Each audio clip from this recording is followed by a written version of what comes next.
wash my soul in the ocean, in the tears of God, I let it go.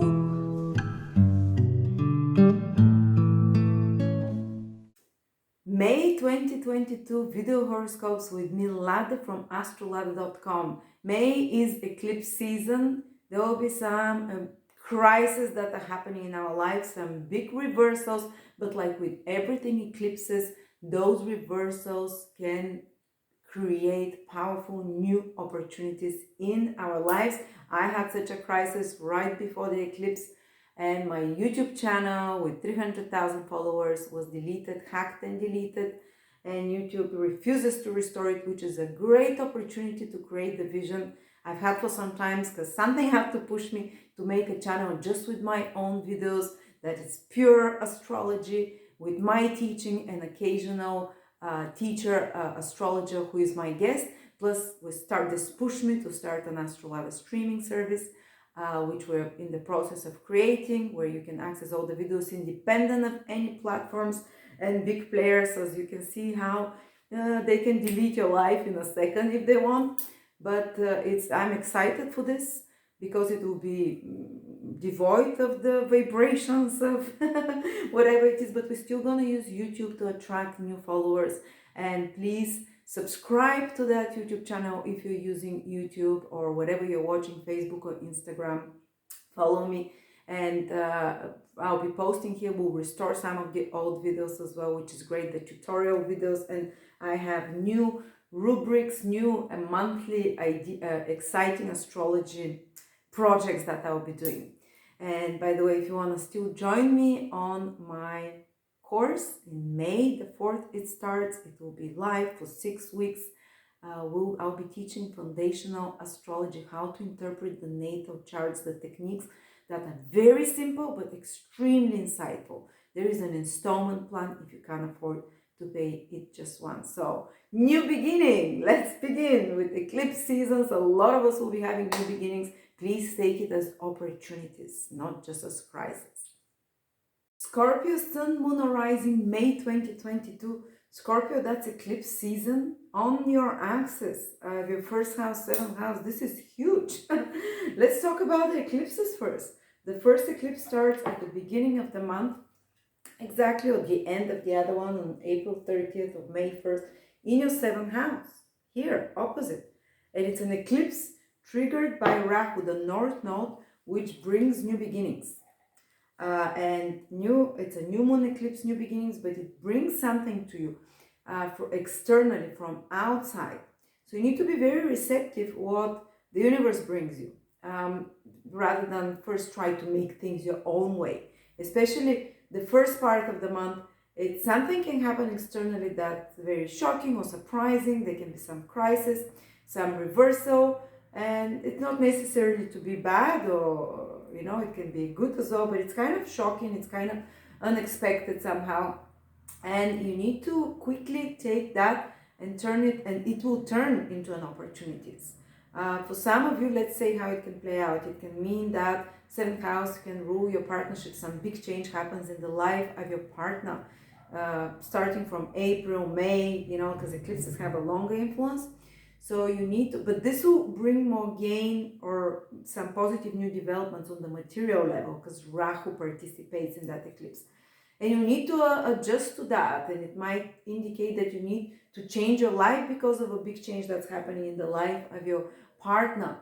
Or maybe for some of you, it can indicate the start of a new business partnership, that someone comes into your world, shakes everything around, offers you something new, and wow, you need to quickly shed, because the other eclipse is in your first house. You need to shed attachments to your old personality, to your old lifestyle, to your old ways of being, because some external force is entering your life that will bring something new, something fated, something exciting. But you have to let go of your ego attachments. The other eclipse, the lunar eclipse in your sign, is let go of those attachments yourself, those old toxic ways of being, that are old emotional attachments of any sort, because one of the eclipses wants to liberate you. This is the second one on the 16th of May, which is in your sign, wants to free you, but it will do it through some crisis of loss. of personal identity, of something that you really identify with as yourself, certain part of your path that you always felt is who you are, and then it gets taken away from you, or but you have to change it because of some other event that also happening to bring you something new, especially from outside. Either the universe brings something to you, or another person. Usually the universe works through another person or through some external events. So be receptive. Your seventh house is the eclipse that brings you things to others or to what's happening outside. Circumstances beyond your control can take you to something much better. But you have to leave behind part of your old life. And who's gonna feel it especially strongly? People that are born around the 10th of May will feel especially the first eclipse very strongly, that something comes to them externally. Those who are around 10, 11, 12, 13 degrees of Taurus, Sun, Moon, Rising, and those that feel the second one more, where they have to shed something, some crisis happens that makes them reinvent themselves. You're Scorpio. If you're Scorpio, Sun, Moon, or Rising, your life is not to be stable and smooth. You came here to experience constant reinventions of yourselves and ups and downs, and the eclipses in your sign Scorpio is when those fated reinventions, an opportunity for those fated reinventions and rebirths happen. And that is a powerful eclipse of rebirth, the second one on the 16th. You shed an old skin, and sometimes it truly, because Ketu is involved with that eclipse, is about letting go something. It's about losing something or some stress that happens. But believe me, you're super powerful, because no one has 9 lives like Scorpio has. No one has 9 images or 9, whatever it is, like the ability to reinvent themselves and to be reborn like you. So don't freak out. Actually, no, if anyone's gonna freak out in some big crisis and change, it's not gonna be Scorpio. That's when they get most motivated, most gathered together, most focused. And there is also, this eclipse is promising you that you'd shed a ton of dead weight, emotional heaviness, because of the first house. Scorpio rules emotions, and for some of you this can even lead to some healing, spontaneous healing of of lack of motivation, apathy, or even some physical ailment if it's in your first house. You know, if Scorpio is your first house, that you shed some burden from there, and some old karmic burden you've been carrying, or karmic pain emotionally, and some big revelations you can experience that allows you to put an end to something in your life, psychological revelations about yourself and about your path and the direction you should be on.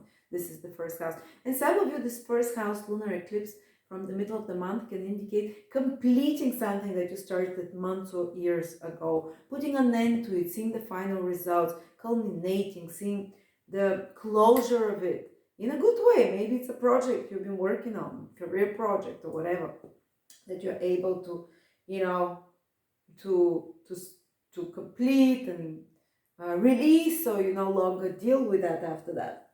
But yeah, if your moon is in Scorpio, especially around the 25th degree, so from 20 to 30 degrees Scorpio, you can feel it much stronger, especially 23 to 28. It's kind of, this eclipse will really affect you if it's your sun, moon, or ascendant. Like that's exactly how you should imagine it. A snake thinking she's dying, but actually she's just shedding its old skin and becoming freer, and you know, releasing a lot of old things that were heavy on you, even without you realizing those things were heavy. If you lose a job, if you lose something, or if you lose a partnership, for some of you a new partnership will appear. Don't worry, because it's making space with Rahu in the 7th house for a new one to appear. But you will, you know, or if you kind of go through some crisis of identity, whatever, it will really make you feel much lighter and cleaner and rejuvenated after that, after the initial stress. All right, fascinating stuff, guys. Life altering things for some of you Scorpios, and new directions to take, and to many of you it will come somehow externally to show you the path. Then the other big event that we have is that Jupiter is moving into your sixth house. Here is Scorpio, and it will be on May the 10th, and Jupiter will stay there till the end of the year. Then will come out for a couple of months of your sign of the sixth house, and again in 2023 it will go there full force for another 4 or 5 months. What does it mean? When Jupiter enters your sixth house, guys, this is when opportunities to grow in regards to your career appear. Some of you over the next 6 months might find the right job, the job with much better conditions, the right employment, or employment which is way more meaningful. Jupiter brings meaning and joy. It can also indicate that you have to learn and study something, so you can increase and you have the opportunity to learn and study something, because Jupiter is planet of knowledge, to increase your opportunities at work, as an employee, for example. Another meaning is that if you have your own business, you can expand your business, hire more employees, or just really find great people to help you with something, very knowledgeable, benevolent. They'll do good things for you.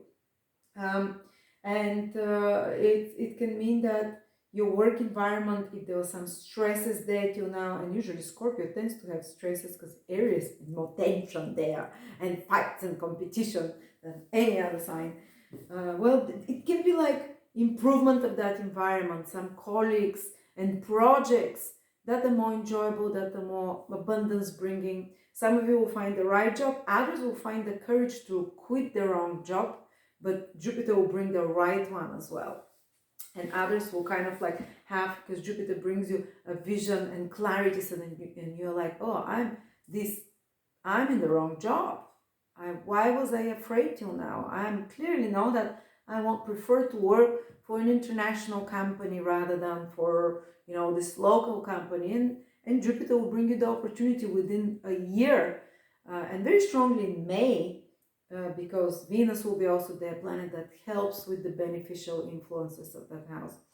And in May, June, July, because Mars will also enter your sixth house, to some big changes happening in your work environment with your work duties. Your workload can increase as well. And your passion, let's say passion and joy from work can appear. Not necessarily in an easy way, but something can change there where you suddenly have to take on more duties, more with and even if you're not working, you can find a job, or you can find new responsibilities and daily routines and tasks and errands that will keep you busy.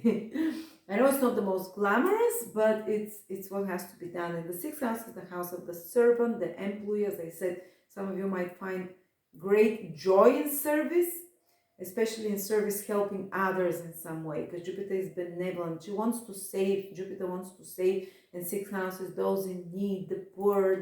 Some of you might really be doing such steps. The little animals. Funny, my husband just had Jupiter transiting his sixth house for a few months. Sixth house is pets, and suddenly we have 7 pets, from 0 to 7 cats. And it's kind of, this can be, but they bring you joy.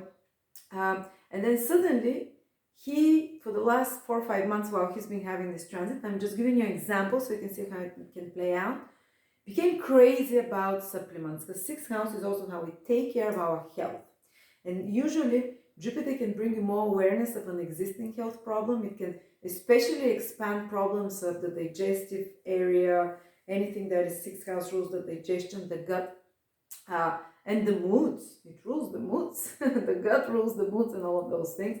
So if initially some problems with your health are expanded, because Jupiter can do that and appear, but at the same time with this, Jupiter brings opportunity to learn a lot that state, and Jupiter also provides very fast the right solutions for that health issue. Jupiter is life-giving knowledge.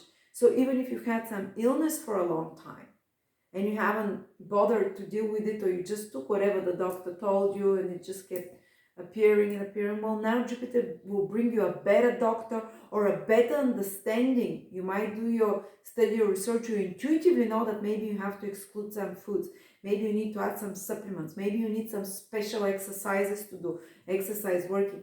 And Jupiter brings you joy from doing those things, not just by force. My husband went crazy. I mean, the supplements everywhere. It's like everyday pills and pills. And it really, he started improving his issues, his moods, and he's not going to do it all his life, but now he's passionate, researching it, and that's what, Jupiter will bring. Plus, Jupiter can bring you the right people to build something to you, the right people that you hire to employ for something. So if you have this, you really will come across good, solid people to help with such matters.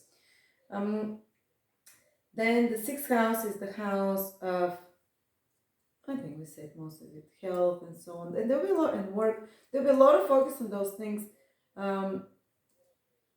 over the next 6 months and over the next 2-3 months, because Venus will be also in your sixth house, and maybe a good time to start exercising from May and working out, because you have more chance to enjoy this process. This is Venus and Jupiter. They're joy-giving planets in 2 different ways, and to do it, at least to enjoy it well, how you're doing it, rather than by force. And then Mars joins at the end of the month into your sixth house, and it will give you even more warmth to deal with problems, to develop a more healthy, organized lifestyle. And some of you might even really enjoy organizing something. I don't know, putting color coding your clothes, putting more order in your office, reorganizing the furniture. These are like cleaning, some deep cleaning or some cleaning of the body, detoxes, this kind of a healthy smoothies, whatever. It can come very naturally and easy to you right now, starting from May. All right. Another thing that is happening is that Mercury is going retrograde in your 8th house, guys, from May the 10th till May the 24th. And it means that you might have to rearrange and fix some matters regarding to mutual finances, replan your budget with a partner, reorganize your expenses together as a family, or maybe some changes that are happening in the finances of your partner's business or personal, or how you are approaching matters of, investments. You might have to reorganize your investment somehow. Or maybe something can get returned to you that was, from another, that is given to you. If you've been expecting something but it's been delayed, is it money? Is it something valuable that comes to you from another and you receive it? Or maybe you've applied for a loan before and you were rejected, and now this opportunity can come back. Or maybe if you're applying for a loan, it might get prolonged while Mercury is retrograde, because you might have to supply some extra documents and new information and fix something, and then when Mercury turns direct, things will be solved there, don't worry, next month. But 8th house is also the house of connected to taxes, insurances, and inheritances. You might have to have some important conversations, deal with such matters, arrange such matters, put extra efforts, 3 times more extra efforts, prepare a different plan and action. But again, if you put the extra efforts, the result is 3 times better. Okay, and there might be some information, secret information that's revealed to you, because retrograde Mercury in the 3rd house, 8th house is about secrets. So there can be revealed something that kind of, changes things a bit, that makes you have to replan, reschedule things. And since Mercury, what does it rule? Yeah, it rules your 8th house. And some secret information that you receive, some important secret information that you receive. It might be an insider advice or whatever. Or you might hear from someone privately, resume some interrupted communication with someone, but in a more private way, whatever that means. For others, 8th house is also connected to trauma and working through traumatic feelings and talk therapy, because Mercury is communication. You can have some very intense experience sharing a very private or personal event with a therapist or with a very close confidant or with someone on one-on-one, that allows you to have certain breakthrough and certain deep realization. And by discussing something very private or traumatic or certain fears with another person, they can give you a very different perspective that allows you to release some stress and worry or pain. Or some of you might decide to dive deep into re-examining occult knowledge or astrology, or dive back in such kind of mystery knowledge of some sort. Some of you might want to buy some old stocks they want to have, or something to change something with stocks. All right, but just don't take big financial risks and totally new things when Mercury is retrograde in your 8th. Then Mercury goes retrograde in your 7th house from May the 24th, and especially the last 5 degrees of Scorpios, they will feel it. And funny that the eclipse is happening around those 5 degrees as well. But that's time from the end of the month and the beginning of June where people from the past can come back into your life. And now more officially, more publicly. And maybe to heal again something, to reconnect with them, to see them from a different perspective, to leave the past behind and be free from attachments, or to reconnect, truly to restart a relationships or a business partnership. We might try to reconnect with old clients, for example, and to get in and to pay more attention to them and put more efforts into your old clientele. Or you might be able to restart some mutual project with another, or maybe having to work extra effort, put extra effort to reimagine some contract. Maybe there might be some crisis or delay with signing a contract or agreement with another, with certain sales, 7th house rules, all of those things. The problem that you have to solve in a personal relationship, some old conversations and things that bother you, that now you talk about them, that you need to discuss more with your partner, and that are brought up to the surface. Things that you didn't, before, that you didn't care, that you kind of buried under the carpet. Now you bring them to discuss them. And if it's the right relationships, you'd really set new rules and make it more harmonious, because the ultimate goal of Mercury, interestingly enough, in ancient astrology, is to bring harmony through communication and through setting new rules.